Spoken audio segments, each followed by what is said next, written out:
제가 이거에 대해서는 되게 막 말씀을 드리기 어려운데 어쨌든 그 사건이 어떤 사건이죠, 그러면? 성폭행이죠. 안녕하세요. 카사랑 실장 김가은입니다. 이번 피해자분은 전 남자친구로부터 돈을 뜯긴 것도 모자라 성폭행까지 당하셨습니다. 더 이상 부산 경남 여성들이 이 제비의 농락에 놀아나지 않도록 저희 카사랑에 제보를 주셨습니다. 어플을 통해 만나게 된 이 제비는 본인을 전국 방방곡곡에 지점을 둔 유명 대부업체 300억대의 자산가라고 칭했는데요. 사람들을 만날 때마다 자신의 통장 중 하나라며 그 사진을 자랑스레 보여주곤 했습니다. 그 통장 10억이 찍혀 있었습니다. 자기 대출업하는 사람인데 돈을 좀 빌려달라. 돈이 막혔다. 사업하면서 막혀있는 돈이 한 번씩 있다. 이렇게 얘기하는 거예요. 생소하니까 처음에 그런 했어요. 왜냐면 애가 멀끔하게 생겼거든요. 누가 봐 다 속아요, 그 사람을. 처음에 대출을 내세우자는 거죠. 돈을 줄 생각을 안 하는 거예요. 돈이 못 꼈다. 다음 달에 주겠다. 다다음 주 밀렸다. 뭐 이런 식으로 있잖아요. 근데 그게 계속 밀리는 거예요. 이상하게도. 너무 그러다 보니까요. 이제 신뢰가 없어지는 거예요. 거의 4천만 원 정도. 고객님이 4천만 원 정도 보셨고 아버지는 그럼 얼마를 보신 거예요? 3,380만 원에서 800만 원 현금. 어느 날 제 사무실에 찾아왔더라고. 딸에 땀친다면서 중국에 대부업을 하고 있는데 뭐 말로 하면은 인천, 대전, 수원, 양산 더 많은데 청주에 사무실을 내려고 그러는데 그게 공사를 해달라 하더라고요. 책상을 어마어마하게 크게 원목으로 만들고 이렇게 해달라 하더라고요.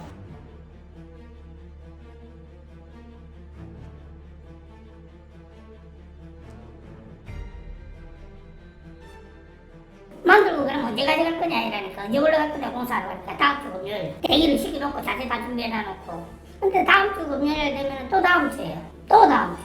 또 다음 주. 원료가만 나가잖아요. 그래갖고 이거 어떻게 할래? 하니까 처분을 하라 하더라고요. 되게 처분하라. 어느 날 그럼 돈을 좀 내놔 이러니까 그래 이 사진을 보여주더라고요. 이걸 세탁을 해야 되는데 돈이 필요하다. 돈을 얼마 좀 빌려 주세요. 그럼 바로 세탁해갖고 돈 줄게. 그래갖고 800만 원 돈을 지금 현금으로 가져간 거고. 2028월 달이었어요. 네. 저희 집에 들어와서 왔거든요, 얘가. 얘 자는데 폰을 절대 안 놔요. 폰이 켜져 있길래 봤어요. 봤는데 우연치 않게 사진을 보게 된 거예요. 그 10억짜리 사진. 네. 그 10억짜리 사진이란 게 어떤 거죠, 정확히? 구글에서 10억 치면 구글 검색에 그냥 10억 통장. 10억 통장 하니까 그게 떠요. 그 사진이 딱 떠요? 네.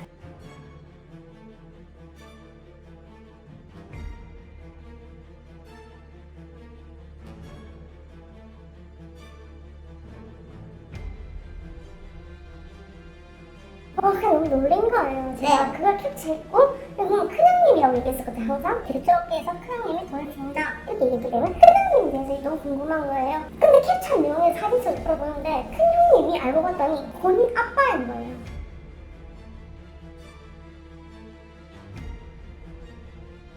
고객님은 그때까지 사기꾼이라는 걸 모르셨잖아요. 몰랐죠. 사기인가? 뭐지? 이거 다 거짓말이었구나. 그 하나님이라는 자체는 아예 없는 사람이고 네. 갱리가 그쪽에서 나오는 갱리들이 아마 두 명 정도 있을 거예요. 유정이고 다른 애가 있어요. 혜진이고. 근데 그게 전부 다 저거 여자친구, 전 여자친구 이런 거예요. 그러면 결국에는 그냥 그런 사람들이 이름을 빌려가지고 자기 혼자 짜고 치고 그렇게 잘해서 만든 거예요. 믿음을 사게끔 얘 말을 들어봐야 되는 그런 거예요. 되게 깨웠어요. 이거 뭐냐? 근데 화장실에서 3시간 동안 안 나와요. 제발 화장실에서. 네. 그냥 내가 나와서 얘기 좀 하자. 사실은 자기가 돈이 있긴 있대요. 돈이 얼마 정도 있대요, 그 사기꾼이? 그 지분이 있대요. 300억. 네. 지분이 어디에 무슨 대출업계를 하면서 뭐 내가 강주에 창원에 뭐 대전에 세종에 많아. 각 지역이에요. 그냥. 양산에 그냥 말 그대로 자기는 대부업을 하는 그 자산가라는 그거를 어필한 거네요. 맞죠. 잘 모르는 순진한 여자들을 데리고 그렇죠. 300억대 자산가야, 나 대부업계의 대부다 이런 식으로 사람들을 꼬드겨가지고 통장 잔고 보여주고 보이지? 나 10억 있어 이런 식으로 해서 나를 믿게끔 만들고 이렇게 해서 돈을 빌린 다음에 네, 현금만 받아가는 거죠. 네. 근데 그 다음 날에서 일하는 거예요. 자기 집에 일이 생겼다. 그래서 2, 3일 동안 나갔다 오겠다. 네. 느낌이 좀 드는 거 있잖아요. 쎄한 거? 다시 안 돌아올 것 같은 그 느낌? 저도 그냥 말 지쳤었거든요. 그 당시에는. 안 돌아왔죠.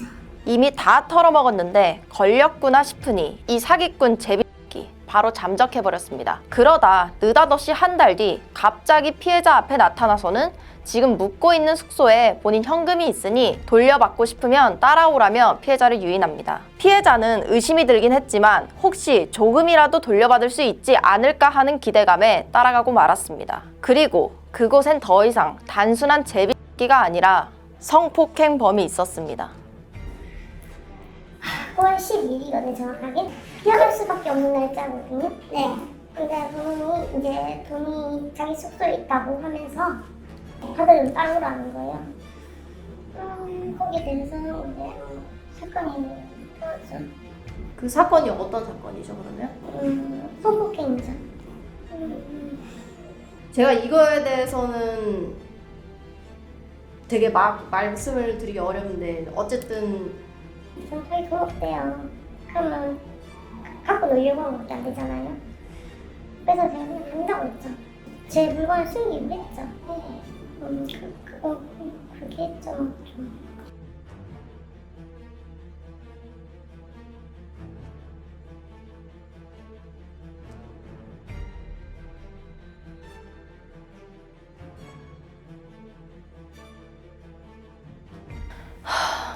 미친니까 진짜 이거. 이렇게 타이틀을 기생충, 사기꾼, 제비, 강강범 너무 많아서 뭐라 불러줘야 할지도 모르겠어. 피해자분과 아버지께서는 이 벌어지만도 못한 게 만행을 폭로함으로써 또 다른 피해자 여성들이 없었으면 한다며 어렵지만 힘겹게 말씀을 해주셨습니다. 혹시나 피해자가 특정될 수 있기 때문에 너무 사실적이고 구체적인 사건 상황은 설명해드리기 어려운데요. 저도 같은 여자로서 힘든 상담이었습니다. 이런 짐승새끼는 세상에 나왔으면 안 되었는데 이 새끼 하나로 피해자와 그 가족 모두의 일상이 완전 박살나서 아사리판이 돼버렸습니다. 후유증과 2차 가해가 이어졌습니다. 약으로 살잖아요. 약으로 사니까 그 약을 먹으면 계속 가지마를 먹는 거야. 얘는 그건 몰라요.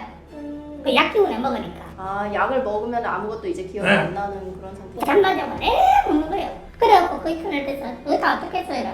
몰라요. 기억이 안 나네. 일상생활이 완전 지금은 안 되는 그런 상황이신 거네요. 공급병 환자한테 쓰던 거죠. 그걸 깨고 나면 약이 깨고 나면 기억을 못 해요.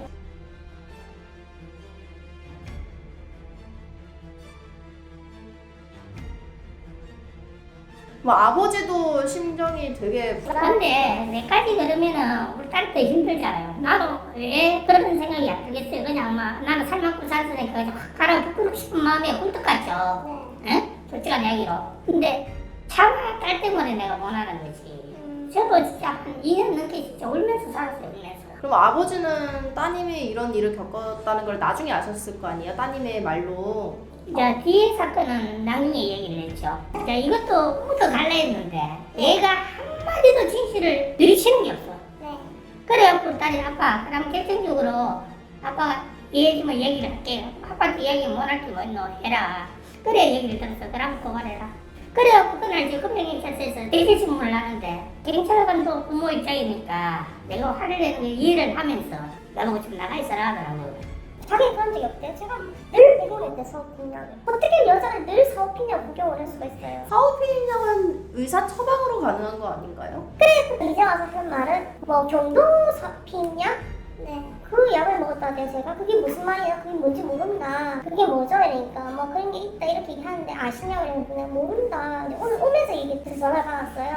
그게 아마 변호사가 아마 그렇게 심은 것 같아요. 남자가 그런 거 알 리가 없잖아요. 그죠? 근데- 자기 여자니까. 근데 경도 비임약이라고 하길래 내가 경도 비임약이 뭐냐? 노래미약이 더 많냐? 그러니까 맞다고 하더라고요. 근데 그런 적 없잖아요. 내가 없는데요. 한번 처음 듣는 얘기예요. 내가 이랬거든, 조사했는데도. 그러니까 그러면 그냥 이대로 그냥 당간치상으로 올라갈 것이다. 이 뻔뻔한 사기꾼 제비새끼는 갚을 돈은 없고 어떻게 변호사 쓸 돈은 있었는지 대질신문하러 경찰서에 올 때도 변호사를 옆에 딱 끼고 등장했는데요. 먹지도 않은 피임약을 운운해가며 어떻게든 성폭행 혐의를 피해보려고 했습니다. 와, 역시 제비 능력은 남달라. 여자를 홀리는 능력이 그렇게 대단하다던데 변호사까지 꼬신 건가? 돈 주고 고용한 건 맞지? 변호사가 빨간 머리 제비 옆에 딱 붙어서 어떻게 말해야 하는지 하나하나 코칭해줬다고 하던데 피해자분들은 이 사기꾼과 통화 한번 해보려 해도 며칠마다 번호를 바꿔대니 그 어머니를 찾아가 봤습니다. 그리고 어처구니 없는 이야기를 들었습니다. 전화번호를 갖다가 한 달에 10번씩을 바꿔요. 오늘 통화하고 나면 내일 통화를 하려면 전화번호 바꿔요. 얘가 자기 엄마하고 1대1로 이래 부르면은 또 이상하게 생각할까봐 그 식당 사장님하고 입회하에 아들 전화번호를 좀 가르치더라. 이런 상황인데 이제 저를 태워줬죠. 자기 집까지 태워주면서 이제 나다가 전화번호 가르치지. 와이프가 있냐? 그러니까 애가 셋이나 있대요. 아, 이 사기꾼이 또 애까지 있어요? 애 셋이나 있던데요. 공사도 의뢰하고 저는 돈도 빌리고 대출금도 있고 어떻게 할 것이냐니까 웬일이야 손님이 이러는 거야 저희한테. 네? 갑자기 그 사기꾼 엄마가 고객님한테 되려 화를 내요? 여자 한 명 데리고 와요. 대리 조사도 했고 거기에 대해서 이제 거짓말이 기억이 안 나니까 그 뒤에 메모 제가 수반돼 있어요. 나중에 그거에 대해서 똑같이 변론을 해야 되니까 그거를 자기가 기억을 못하고 막 이렇게 또 우리 말도 뒤로 가고 있어요. 화를 내갖고 내가 되게 말을 했거든. 이거 안 해주시냐고. 그래서 변호사가 그 조정을 가르쳐주고 있어요 대답을. 변호사는 진짜 말 그대로 그거잖아요. 나 돈 먹고 끝날래. 여기서 재판 이기면 나 여기서 수임료 받고. 미치겠어요. 거짓말이 막 거짓말을 가르쳐주니까. 그리고 어떻게든 빠져나가게끔 도와주니까. 진짜 그것도 되게 이상한 것 같아요. 어떻게 사람을 도와주고 구제해주라고 만들어 놓은 변호사 자격이 정말 그 말이야. 사기꾼을 갖다가 그거 해서 이렇게 가면은 법망을 빠져나갈 수 있으니까. 죄인을 키워주는 거잖아요. 그러니까요. 제가 그것도 너무가 이해가 안 되는 거예요. 대지신문을 두 번 할 때 두 번 단에 화를 냈거든요. 변호사가 그렇게 써주고 이렇게 막 카톡을 날주고 이렇게 시키는 게 그래갖고 내가 저기 퇴장당한 적도 있었어요. 너가 부부가 없는 돈으로 고생해갖고 공부시간 변호사 만들어놨는데 올랑 사기꾼 변호하라고 변호사 시켜놨나. 진짜 세상 더럽다 내가 듣는 느낌거든요. 기분 나쁠 게 없죠. 거의 쪽팔린 줄 알아야죠. 그렇게. 아무리 세상이 돈도 좋지만은 근데 이 사기꾼을 변호해 준다는 거는 그렇게 힘들게 공부해가지고 좀 열심히 사는 사람들 구제해줄 생각을 해야지. 왜 사기꾼을 구제해주고 있고. 얘는 중요한 건 아직도 대법으로 갖고 사기를 총댕긴다는 거. 아, 현재도 그렇게 하는 거 아니에요? 또 누군가 또 아가씨가 당한 사람이 있더라고. 그러니까 나한테 카톡이 와서 이제 이해 아냐? 그래서 대출업을 하냐? 자기도 돈을 빌려줬다. 그 카톡은 어떻게 해서 이렇게 피해자들끼리 공유가 됐어요? 이가 잘 때 폰에 하나 두고 자잖아요. 그래서 이 폰을 놔두고 잤을 때 한번 뒤져봤다는 거예요. 근데 거기에 대해서 공사 대금이고 뭐 제 돈이고 다 나왔다는 거예요. 그 내용본에. 그러니까 이 여자가 이건 뭐지 싶어가지고 이제 연락처를 저장했다는 거예요. 그래갖고 이제 헤어지니까 연락을 해봤다는 거예요. 자기도. 얘는 나이대가 어떻게 돼요? 지금 올해 이제 37이요. 37살이고 뭐 거주지는 어딘지 아세요? 우선 정관이요. 부산 정관이라는 동네고. 애한테 돈을 받고 자는 것보다 더 내 딸 같은 애들이 네. 더 피해를 안 보는 이걸 방지하고자 하는 마음이 더 많아요. 우리 딸도 마찬가지고. 얘는 어차피 법에서 기절감을 받는 거잖아요. 다른 아가씨들이 해독되지 않고 안 당했으면 하는 마음. 피해자분들께서는 피해 구제를 받고자 카사랑을 찾아주신 게 아닙니다. 이미 이 사기꾼 강간범에 대한 민형사 고소가 모두 들어가 진행이 되고 있는 상태입니다. 피해자분과 아버지께서 가장 중요하게 생각하는 것은 이 강간 제비범이 지금도 버젓이 사기를 치며 돌아다니고 있기 때문에 더 이상 딸 자식 같은 피해자가 나오지 않아야 한다는 겁니다.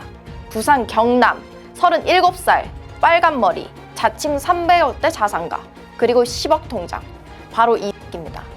야 이 새끼야 적당히 휘두르고 다녀. 이미 셋이나 짜질렀는데 너 그러다 잘린다.